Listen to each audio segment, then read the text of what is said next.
Күйеуі қайтыс болғаннан кейін ол кенеттен бір оғаш жайтты байқады.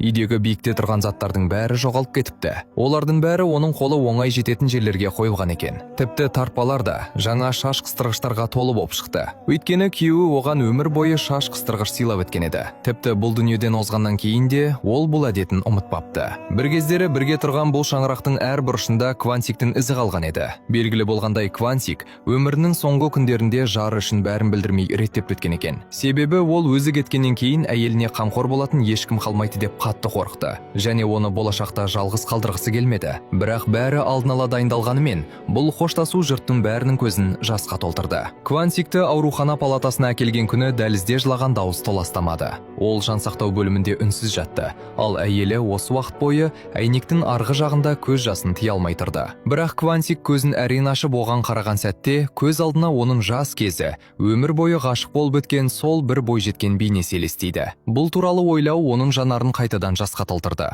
Ол өзімен бірге өмір жолын артқа тастаған жарына шексіз риза еді. Оны көріп бәрі жақсы болатынын түсінді де жаны жай тапты. Дәл осы сәтте оның саусақтары сәл қимылдайды. Бұл Квантиктің өмір бойы қайталап келген белгісі болатын. Әйелі 10 жасында анасынан айырылғанда Квантик оның иығынан дәл осылай қаққан еді. 20 жасқа толып үйден қашып кеткендерінде де Квантик оның иығынан ақырын қаққан болатын. Тұңғыш перзенттерін күтіп болашаққа деген үрейге толы түндерде де Квантик оның иығынан тағы да ақырын сипап жұбатқан еді. Сонда ғана ол бір нәрсені түсінді. Өмір адам баласын талай қиындықтармен сынайды, бірақ олар әрдайым бір-бірінің қасынан табылды. Сондықтан ол ешқашан ештеңеден қорыққан емес. Өйткені күйеуі оған әрқашан уайымдамауын, әрқашан қасында тұрып, оны қорғайтынын айтатын еді.